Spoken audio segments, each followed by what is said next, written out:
Je suis donc en compagnie de la nouvelle présidente de l'ARCEP. Alors je dis nouvelle, mais enfin ça remonte quand même maintenant à janvier 2021. L'ARCEP, c'est l'autorité de régulation des communications électroniques, mais également des postes et de la distribution de la presse. Nous, c'est la partie télécom qui va nous intéresser. Bonjour Laure de la Rodière. Bonjour. Merci beaucoup d'être sur le plateau de Smart Tech pour cette grande interview. Merci de m'y accueillir. Avec plaisir. Depuis votre nomination, ce qui m'intéressait pour démarrer cette grande interview, c'est la publication d'un observatoire qui nous permet de comprendre un peu où on en est en France sur l'accès à Internet et en particulier sur le haut débit et le très haut débit. Alors quel est cet état des lieux, Laure de la Rodière ? L'état des lieux est que la fibre est venue le réseau en 2020 et 2021, le réseau de référence des Français. Et nous avons aujourd'hui 12,4 millions d'accès fibre raccordés en fait, c'est-à-dire d'abonnement à la fibre sur le territoire, ce qui est plus de la moitié des accès très haut débit. Les accès Internet en France représentent environ 31 millions d'accès, mais les accès très haut débit, une seule partie de ça, et la fibre est devenue le réseau de référence. Et d'ailleurs, les gens sont en attente de ce réseau. La bonne nouvelle, c'est que les déploiements se passe vite sur les territoires. On a raccordé plus de 6 millions de locaux l'année dernière. Alors je dis on, c'est pas l'ARCEP qui fait ça. Il faut rendre à César ce qui appartient à César. Ce sont les opérateurs privés, bien sûr, mais aussi les collectivités et l'État qui sont très engagés financièrement et aussi, je dirais, par le biais de syndicats sur l'aménagement du territoire. Alors justement, on va parler des associations, parce que vous parlez d'accélération. Alors c'est vrai qu'on a vu que le nombre d'abonnements en fibre optique progresse, ce sont des chiffres, c'est assez factuel. Mais pourtant, on a l'AVICA, qui est l'association des villes et collectivités pour les communications électroniques et l'audiovisuel, qui dénonce une insuffisance des déploiements. Il y a, c'est vrai, sur certains territoires, des retards par rapport à des objectifs qui ont été pris. Mais dans l'absolu... Parce que les objectifs étaient beaucoup trop ambitieux au départ ou... Parce que peut-être il y a eu un retard au démarrage de certains opérateurs pour se lancer dans cette aventure de couvrir tout le pays en fibre. Mais il faut aussi regarder, enfin, on peut toujours regarder ce qui va mal et on peut aussi regarder ce qui va bien parce que c'est un grand chantier d'infrastructure en France. Il y a des milliards d'investis et il y a des millions de lignes qui se développent chaque année. Et cette année, en 2021, on va en faire encore plus qu'en 2020. Il y a beaucoup de secteurs d'activité qui ont été ralentis par le Covid. On ne peut pas vraiment dire que c'est le cas pour les télécoms et c'est plutôt une bonne nouvelle parce que c'est une forte attente des Français d'avoir un accès à Internet à très haut débit de qualité chez eux. Donc sur la partie déploiement, bien évidemment, j'aimerais que ça aille plus vite et j'aimerais qu'on aille dans tous les territoires et que ça soit fait demain. Mais c'est pas réaliste, c'est un chantier industriel de long terme. En revanche, il y a un point sur lequel je suis insatisfaite et on va en parler, c'est la qualité de service. Parce que j'allais dire, vous allez dire que je vois que le verre est à moitié vide, mais on a un sujet sur la qualité. Bien sûr, sur le déploiement, si les opérateurs ont déployé 6 millions de lignes l'année dernière, ils vont faire plus cette année. On est sur un bon rythme de déploiement. En revanche, la qualité de service n'est pas au rendez-vous. Oui, alors on a reçu dans Smart Tech un acteur qui voudrait s'immiscer sur ce marché, Trace OP, qui nous dit aujourd'hui, ce qui se passe dans les armoires de rue, c'est le Far West. Bon, il n'y a pas vraiment visiblement de suivi sur les opérations de maintenance, il y a des actions un peu sauvages. Comment on règle ce problème qui touche à la fois les déploiements de fibre optique, mais aussi la maintenance des lignes ADSL existantes ? Et ça touche surtout la satisfaction des consommateurs, parce que quand un opérateur ne respecte pas les règles de l'art du raccordement et qu'il y a une déconnexion d'un client pour en connecter un autre, c'est juste inacceptable. Enfin, c'est insupportable pour le consommateur et c'est inacceptable en termes de pratique.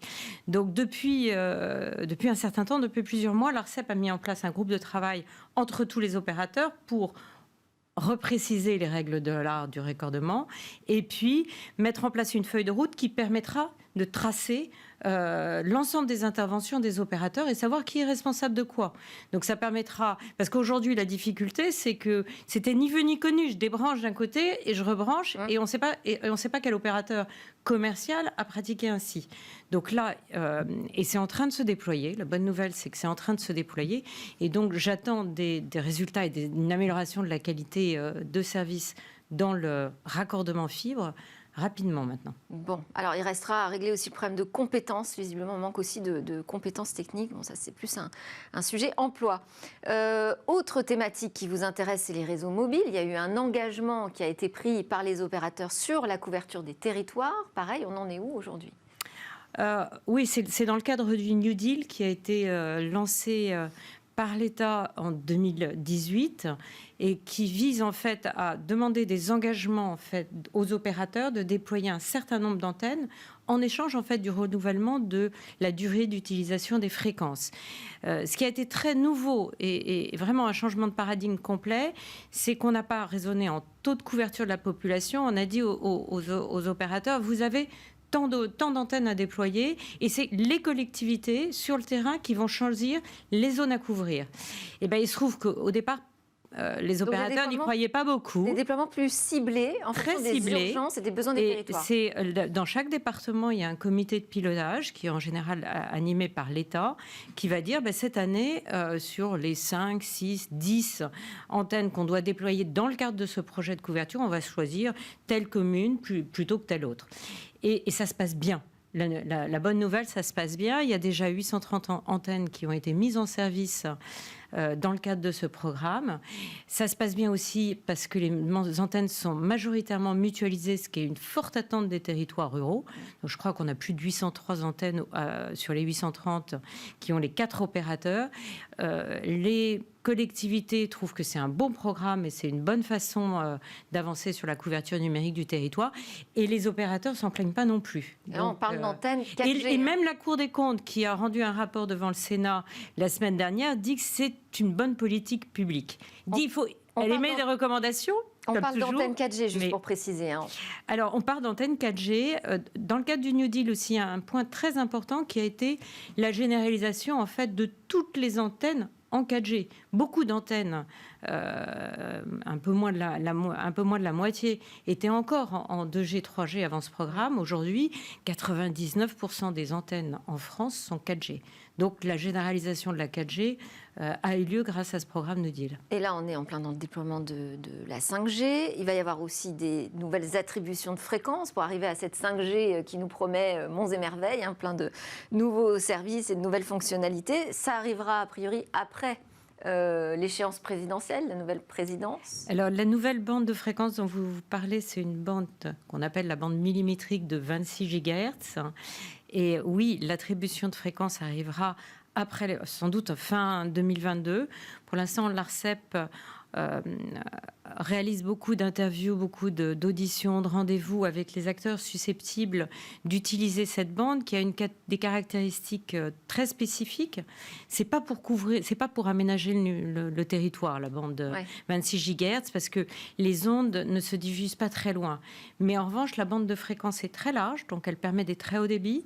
Et deuxièmement, elle permet aussi une forte latence. Donc il y a des besoins spécifiques, industriels. De réduire la latence, en fait. De réduire la latence. Donc il y a des besoins, oui, pas une très grande latence, oui. Réduire la latence. Et il y a des besoins industriels enfin, il y a des industries qui sont intérêt à utiliser cette bande de fréquence. Dès qu'on est en train de regarder si on doit adapter nos procédures d'attribution des fréquences en fonction des attentes en fait des acteurs qui vont utiliser ces bandes de fréquences. Ça peut être un bouleversement important parce qu'on pourrait imaginer qu'on attribue des fréquences 5G, pas seulement à des opérateurs télécoms, mais aussi à des acteurs privés, des entreprises, des industriels. Exactement. Pour l'instant, aucune décision n'est prise. On réexplique aussi au monde industriel que nous avons dès à présent une plateforme d'expérimentation à bac à sable réglementaire, si vous voulez, pour l'utilisation des fréquences 5G. Alors les fréquences on les appelle. Si vous avez des projets, n'hésitez pas en fait à nous contacter pour qu'on puisse regarder avec vous si vous voulez avoir des fréquences pour expérimenter les futurs usages que vous aurez. Bon, pas de décision prise pour l'instant, en tout cas là-dessus, sur cette ouverture de l'attribution de fréquences. Préoccupation qui va avec le sujet 5G, d'ailleurs, c'est préoccupation environnementale. Là-dessus, l'ARCEP nous dit, nous, on a envie de s'impliquer dans ce sujet, on veut créer un baromètre vert. Alors expliquez-nous quel est l'objectif et comment la régulation peut avoir un poids sur l'impact environnemental du numérique. C'est un sujet qu'a identifié l'ARCEP dès 2019 et c'est un sujet qui est maintenant dans le débat politique puisque pas plus tard que cette semaine, je crois, la proposition de loi de Patrick Chaize sur l'empreinte environnementale du numérique a été adoptée conforme au Sénat. Donc, et elle donne des pouvoirs à l'ARCEP justement pour ce baromètre du numérique. L'idée, en fait, c'est d'en faire un nouvel axe de régulation. Le numérique consomme de l'énergie. Et nous, notre rôle, c'est de conjuguer une attente des citoyens qui est la réduction de l'empreinte environnementale sur l'ensemble des secteurs, mais sur le numérique aussi, avec le développement des usages. Et on se dit que la meilleure façon, dans un premier temps, c'est d'y voir clair en collectant les données de l'empreinte environnementale du numérique. Auprès de qui, alors ? Alors, aujourd'hui, nous avons un pouvoir de collecte auprès des opérateurs. Oui. Et donc, nous avons commencé ce recensement. Et nous espérons que récupérer un pouvoir de collecte par le biais de la loi, hein, bien évidemment, auprès d'autres acteurs du numérique, notamment les équipementiers, les fabricants de terminaux, les hébergeurs, pour avoir finalement un tableau plus complet de cette empreinte du numérique, parce qu'aujourd'hui, les réseaux et la collecte auprès des opérateurs ça représente que 5% de l'empreinte totale du numérique. Le gros, en fait, de l'empreinte du numérique, c'est les terminaux, la fabrication en particulier, et les usages. Et c'est tout type de terminaux. C'est-à-dire que c'est pas seulement les smartphones, qui représentent que 13%, excusez-moi pour tous ces chiffres, 13% des 80%, mais les PC, les télévisions, en fait, l'ensemble des terminaux numériques qu'utilisent les citoyens. Et alors là, pour avoir ce pouvoir de collecte auprès d'opérateurs, enfin d'acteurs de l'industrie du numérique qui ne sont pas directement régulés par l'ARCEP, pas du tout même, comment vous allez pouvoir agir ? Je vous ai dit, il faut un texte de loi. Oui, parce que pour l'instant, le Conseil constitutionnel est plutôt opposé au sujet. Alors, le Conseil constitutionnel a jugé ce dispositif un cavalier législatif. Donc, ils ne sont pas opposés sur le fond. Hein. C'est purement un refus de forme, parce qu'un article avait été introduit dans une loi, le projet de loi climat résilience, pour nous donner ce pouvoir, et c'était un peu trop éloigné du cœur du texte. Et donc, voilà, le Conseil constitutionnel a jugé que c'était à ce titre anticonstitutionnel. Il faut représenter le même sénateur, Patrick Chaize, qui est aussi président de la VICA et qui travaille beaucoup sur ces enjeux numériques. Sénateur de l'Ain. Sénateur de l'Ain au Sénat, a aussi déposé un texte qui a été examiné dans la commission ad hoc au Sénat. Donc ça a été adopté en commission pour nous reconfier ce pouvoir. Ça va être inscrit en séance au Sénat le 2 novembre. Et j'espère que les députés vont se saisir de ce sujet avant la fin du mandat. Alors, vous avez fait des propositions, 11 propositions exactement, hein, pour accompagner cette démarche de surveillance de l'empreinte environnementale du numérique. Notamment, à l'intérieur, moi j'ai trouvé le fait d'intégrer dans les prochaines attributions de fréquences une obligation sur l'empreinte environnementale. C'est une demande du gouvernement vis-à-vis de l'ARCEP. Encore une fois, on est en train d'étudier la façon dont on va attribuer ces bandes très spécifiques, 26 GHz. Et une des obligations que nous a demandé d'étudier le gouvernement est le fait d'y mettre des objectifs environnementaux. Ça, c'est une prise de position politique forte. Oui, mais c'est l'environnement et tout ce qu'on fait actuellement. On a commencé, on a fait des plateformes, des ateliers collaboratifs, en fait, associant les associations, les ONG, les acteurs de l'écosystème. Tout ce travail, en fait, est bien pour mettre l'environnement comme un objectif nouveau de régulation. D'abord, nécessairement, dans un premier temps, par la régulation par la donnée, c'est ce que je dis au travers de cet observatoire, afin que les citoyens et les acteurs se positionnent, en fait, pour avoir des comportements plus vertueux. Mais les comportements plus vertueux, on peut les avoir que si on a les bonnes informations. C'est vrai. Et puis, dans un deuxième temps, dans le cadre, par exemple, de cette attribution de licence 5G dans la bande 26 GHz, il y aura des obligations. Alors, autre sujet politique, c'est la présidence française de l'Union européenne en 2022. Quels sont, selon vous, lors de la redire, les sujets majeurs pour la régulation des réseaux qu'il va falloir adresser ? Sur la régulation des réseaux, alors il y a un enjeu majeur pour la présidence française qui touche le numérique, c'est l'adoption des 2 textes déjà mis sur la table par la Commission européenne, qui sont le Digital Market Act et le Digital Service Act, qui touchent la régulation des plateformes, que ce soit sur les contenus ou que ce soit sur des pratiques anticoncurrentielles de ces plateformes. J'ai à cœur que la présidence française soit très ambitieuse sur ces textes et puisse orienter une régulation réellement effective de ces plateformes, parce que bon nombre de start-up, et vous le voyez forcément ici en les accueillant à Bismart, témoignent de pratiques anticoncurrentielles des GAFA. Je ne vais pas les citer, mais c'est connu. Donc ça, c'est vraiment un gros dossier numérique.